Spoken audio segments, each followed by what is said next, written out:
So, you want to do film? I'm Saphira and I'm from Electus Films. And here's Tom over here, also from Electus Films and also the co-founder of So You Want to Do Film. Alright, so on the previous episode, I was talking about whether or not you should study film. And for today, we're going to focus much deeper on your why.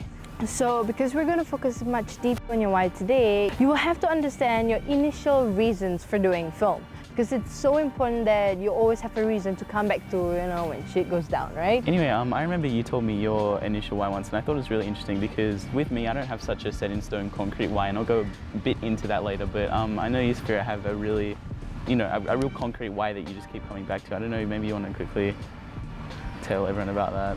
Okay, so my why kind of evolved throughout the years, but initially, right from the start, when I was really young, really small little minion, what happened was because I've been watching TV for quite a bit. I love to watch film, and back in those days, film was in big LDs, right?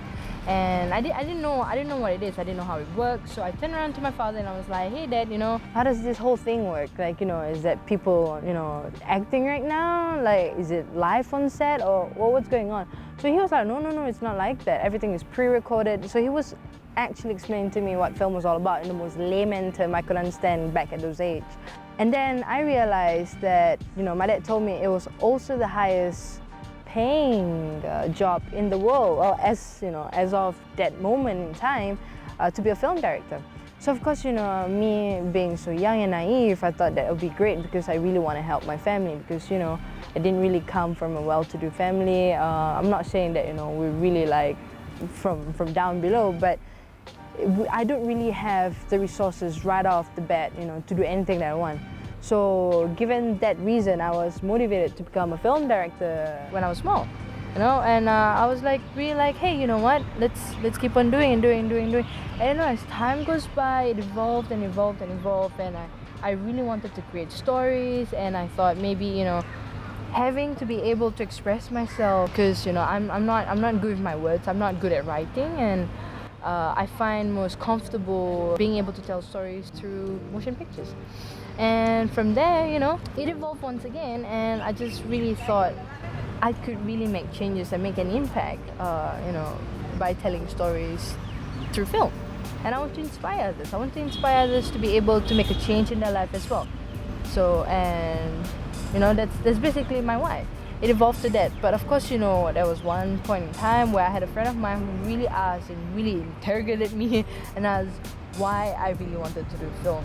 And I had to go back down, and then I realized that it all comes down to really loving my family. And wanting to help out your family. Yeah, wanting to help out my family, because it was really important for me that it's the strongest why I could relate to. At the end of the day, because really shit goes down and it makes you ask yourself like, why am I doing this? Why am I doing film? And there's so many nasty people out there. It's terrible. People are swearing at me left, right and center. Yeah, like so many deadlines. So many people judging you for your work, right? And criticizing you for your creativity, which is really a big deal, coming from the creative industry. I'm pretty much sure all you creative people out there know how demoralizing it could be, having someone to really starting judging your work out of the bat like that. So that's the reason why I think it's really important to have a solid why to come back to, in case things like this question your motivation at one point. Everyone has a different why. So, and of course Tom is a different why as well. I was going to say, did you want to quickly expand on your that one story you told me where you really had to call back on your why? I think that's good to, as you mentioned all these things, having people yell at you, swear at you, criticizing your work. How about this, just a quick anecdote about? Okay, so I'm not going to pinpoint names. I'm not going to pinpoint anything, any company, but of course, during the journey, for me, I think we're always a work in progress. Every one of us, whether you're a creative, you're a finance person, everybody is a work in progress. But of course, at that point, when you're going through certain things, you don't see yourself like that. You really have to let time teach you certain things. But of course, at this one point, I was working in this company, and being thrown in a position whereby I'm not used to, for instance, I've always been to post-production editor back in those days, and and once in a while I'm the one on, behind the camera and shooting and directing and stuff like that. But of course, there are other aspects of film production that I'm just not well acquainted, with all this little knowledge. Is that the right way of saying it, right? It's because I'm no assistant director, and I had, to do that role.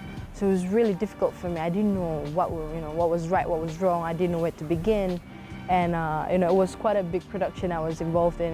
It was for a TV series, and it was with really like well-known actors in Southeast Asia.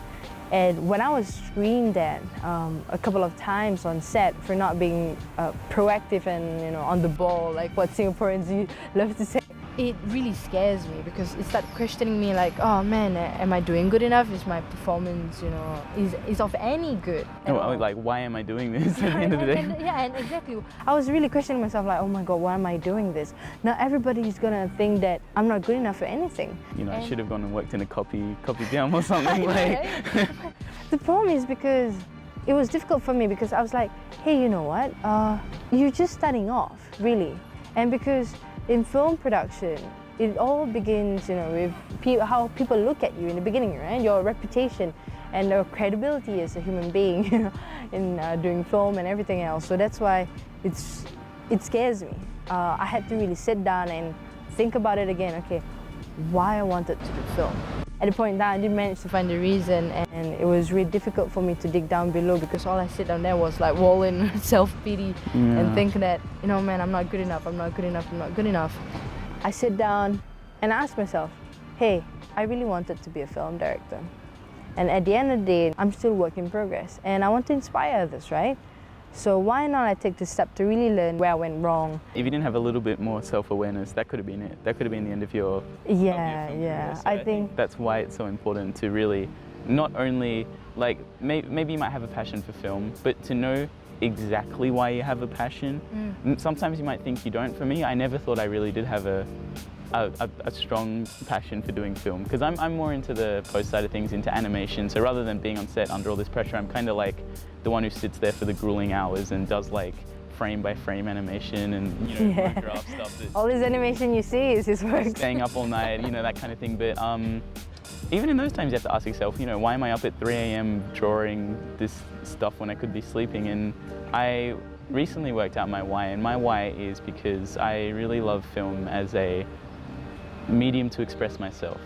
And as much as I've enjoyed film, if I didn't realize that and how important that is to me, I probably still wouldn't be doing it. Because for me, while I didn't struggle with things like money and all that, growing up I really had a big problem expressing myself. So of course when you find an avenue to do it, that's going to be something that you really hold on to close, right? And so I think for me that's my personal why. A little bit different, but like I said, I only really realized it recently. Up until now I kind of just drifted around saying, yeah, I just do it because it's fun, I do it because it's enjoyable, it's just a hobby. I mean, it's a hobby turned job kind of thing, a passion turned a job. But then I think actually knowing that's why I do it, that's what's going to keep me on my toes and wanting to come back and do it every time rather than just pushing through. So one more reason to really reconsider having a solid why is because you've got to understand that it's like a pitching thing. You use it to pitch to people. And I say, oh, why did you decide to do film?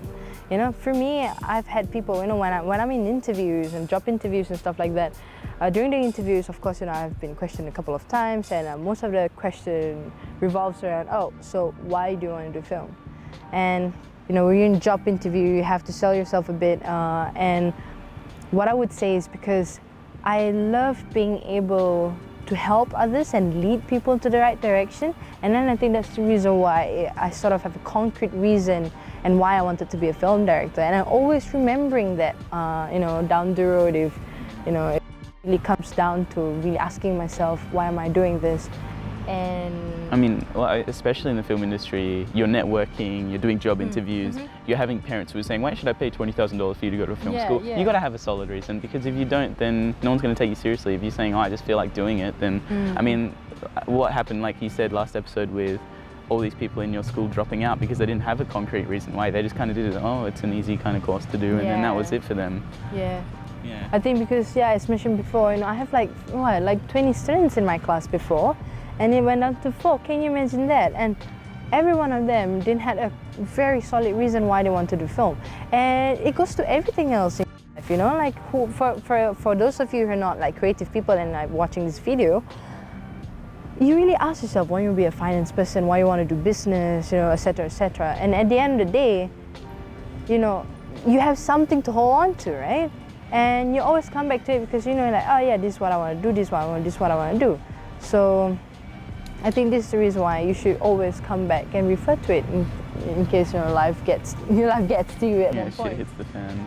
And anyway, on that note, I think, you know, if you haven't already found your why, I think it's important to do so. It might seem a bit lame at first. For me, it seemed a bit lame even finding a why. You know, why can't I just enjoy doing film and do it for that reason? But I think actually knowing why I want to do it is really important too.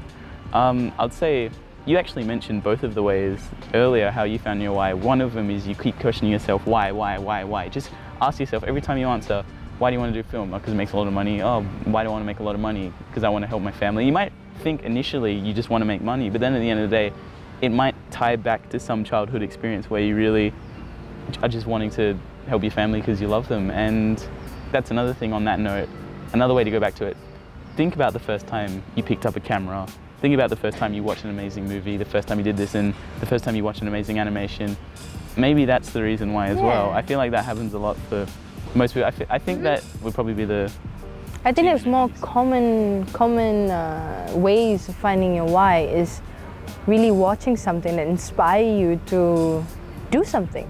I think usually that's the main cause, and that's the main catalyst of how, you know, people suddenly realize that, hey, you know what, I love film, I love animation, I love music, I love whatever, you know. So usually something that inspires you to do something. That is one way, and it's the easiest way for you to realize that, hey, this is something that I really want to do. Yeah, and I think at the end of the day, no matter how good your work ethic is, no matter how inspired you are, how positive you are, nothing's more important than having a concrete why.